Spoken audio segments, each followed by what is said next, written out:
सत्संग के समान कोई बड़ा तीर्थ नहीं है। अगर इसमें जो रोज अवगाहन करते हैं पर आचरण में उतार ले, कुसंग ना होने पावे, तो सत्संग तुम्हें महात्मा बना देगा। ये बात बिल्कुल याद रखना, कभी निराश मत होना। तुम्हें कभी ये सोचना नहीं पड़ेगा कि मेरा क्या होगा। यदि एक क्षण भी तुम बर्बाद नहीं करोगे तो यहां अगर भगवत भजन नहीं हो रहा तो सब व्यर्थ जा रहा है। आप देखो यहां सत्य कुछ नहीं, मान लीजिए कुछ सत्य नहीं, दिखाई सब कुछ दे रहा है, कुछ नहीं। ये जादू है, माया का जादू। वो अभी नेत्र सही नहीं, इसलिए आपको ये बात मजाक सी लगेगी। यहां दिखाई सब कुछ दे रहा है, लेकिन जो है वो नहीं दिखाई दे रहा, जो नहीं है वो दिखाई दे रहा है। इसी का नाम माया है। देखो कहां गए अम्मा, कहां गए पप्पा, कहां गए परिवार, खोजो तो नहीं मिलेगा। जो कल विषय था वो कहां गया, जो कल दृश्य था वो कहां गया। वो सब एक स्मृति के गर्त में जमा होता चला जा रहा है। और जब हम सत्य स्मृति करना चाहते हैं तो वही सब हमारे सामने फैल रहा है, वही हमारे सामने सब चला रहा है। असत्य की इतनी जोर की सत्ता की स्मृति बैठ गई कि कुछ नहीं, आंख मूंदो तो पुरानी सब स्मृतियों का रजिस्टर भरा है। इन्हीं को डिलीट करना भगवत प्राप्ति कहते हैं। पूरा स्मरण संसार का खत्म, भगवत स्मरण से भर गया हृदय, उसी को कहते जीवन मुक्त महापुरुष। तो मेरी बात मान लो, एक क्षण भी भजन से बिलग न जाने पावे। सेवक जी महाराज भी कह रहे हैं, एक क्षण भी तुम्हारा व्यर्थ नहीं जाना चाहिए। व्यर्थ क्या है? अगर भजन छूटा, नाम छूटा, भगवत आश्रय स्मृति, वो व्यर्थ जीवन है। चाहे जितना आप कमा लो, कुछ नहीं। ये ऐसी बाढ़ सी आती है, घटती देखे जाते हैं। किसी व्यक्ति को हमने देखा था एक बार, वो पूरा परिकर आए थे, सोने की कटोरी, चांदी की कटोरी, चांदी की थाल, किसी में अनार के दाने, किसी में पपीता के हुए, ढेर सारी चौकी में बाल भोग के समय। तो पूछा कि उन्हीं के निज जनों से, तो उन्होंने बताया कैसा ऐसा।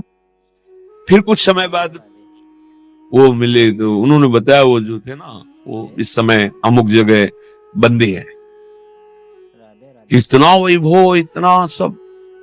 वो किसी बहुत फैक्ट्री के बड़े मालिक थे, वो उन्होंने बैंक का कर्जा लिया था। ऐसा ये माया का, एक समय सोने की कटोरी और दूसरी समय अल्युमिनियम का कटोरा। बड़ी विचित्र खेल। कभी इस पर भी, ये सत्य नहीं है, ये नाटक है माया का। सत्य है हरिनाम। मान लीजिए, ये मत समझिए कि हम बाबा जी तो भगवान के पक्ष की बात केवल कह रहे। सत्य विषय यही है, सत्य विषय यही। अगर आप भगवान का भजन नहीं करते तो जो भी कर रहे हो हाथ कुछ नहीं लगेगा, बटोर लो।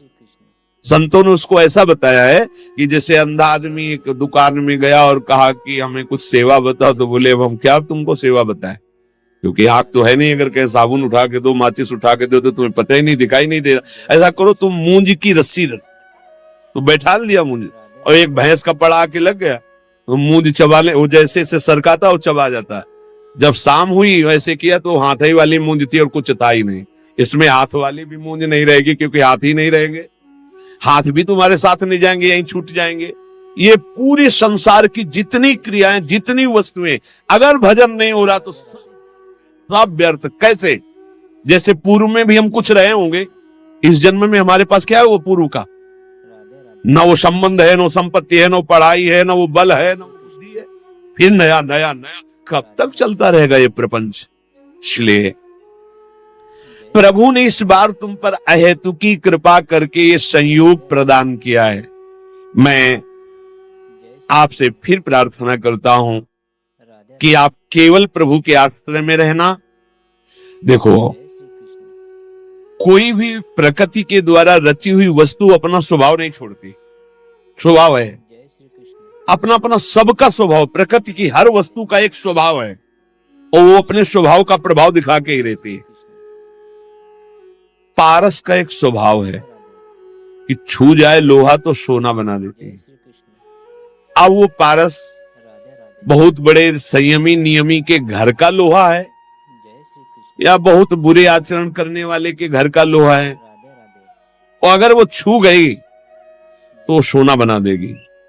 ऐसे ही भगवान का नाम का एक स्वभाव है और उसका प्रभाव है। तुम कैसे हो इससे कोई मतलब, जैसे पारस को कोई मतलब नहीं, सिर्फ लोहा, किसके घर का लोहा है, किस प्रयोग में आता था, इससे कोई मतलब नहीं, छुआ स्वर्ण बना दिया। ऐसे ही नाम, तुम कौन हो, किसके घर के हो, कैसे चरण वाले हो, कोई मतलब उसको नहीं। शुरू कर दो नाम जपना, वो आपको संभाल लेगा। पारस तो सोना बना देती है, लेकिन ये नाम नामी को अधीन करा देता है। सर्वलोक महेश्वर भगवान उसके अधीन हो जाते। और भगवान तो आपको प्यार कर ही रहे, क्योंकि भगवान कभी असत्य नहीं बोलते।